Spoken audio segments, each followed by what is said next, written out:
The tide of humanity is unrelenting. Amidst the heat and dust of Kabul International Airport, British and US troops try to process the thousands of Afghans hoping to escape. When Kabul fell with such incredible speed, none of us ever expected it to happen as quickly as it did. Lloyd Comer was one of the lucky ones. A former British soldier, he'd spent the past 8 years in Afghanistan as a private contractor. Last weekend, with the Taliban just a few kilometres from his compound, he had to take the difficult decision to leave his staff and flee to the airport. With the help of the local guys who got dressed in a camise with a shamag and climbed into the back of one of the analyst team Toyota Corolla, and we drove about 35 minutes. We passed a few Taliban checkpoints on the way, but they didn't seem too interested. They just sort of waved through the hand up from the driver, and off we continued and got through.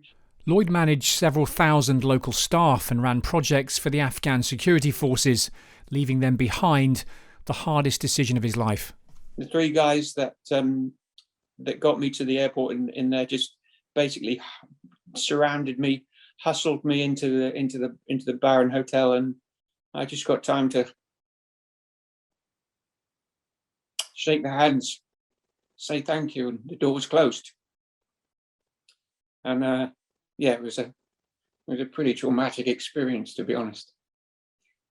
My emotions are nothing to do with me. I'm lucky I got out, but the guilt that you feel for leaving your friends and leaving your staff behind in time when they probably needed me most is just overwhelming. Lloyd eventually managed to board a packed RAF C-17 and fly to safety. Meanwhile, back in Kabul, the Taliban were hunting for him. The site I was at was visited by the Taliban about 4 or 5 hours after I'd left. In some way, they found out that an expat was on the site, so they came back looking for where's the expat. Of course, I'd gone, and the guy said, he's gone, he's left. But they didn't believe him, and they locked this lad in a shipping container for 15 hours while they searched across the site trying to find me. Several of Lloyd's staff have already been threatened, and one in particular, he says, is in imminent danger unless he and his family can escape. I just message him every day, 2 or 3 times a day. Are you still safe? Are you safe? I'm getting in touch with MPs and doing whatever I can to raise a profile and try and get him out of there. Do I trust the Taliban and all of their propaganda saying, oh yeah, we'll allow this and we'll allow that? No, not at all. After first flying to the UAE, Lloyd managed to find a seat aboard a Spanish charter flight and on Wednesday landed back in Birmingham. Thankfully, I was exempt any form of quarantine, and the border staff and the police and anybody in positions of authority were hugely sympathetic and very, very helpful. And I got in the back of a cab and come home into my family, yeah. The UK has evacuated more than 6,000 Afghans since mid-August. US forces are scheduled to pull out by the end of the month, and Britain will go too.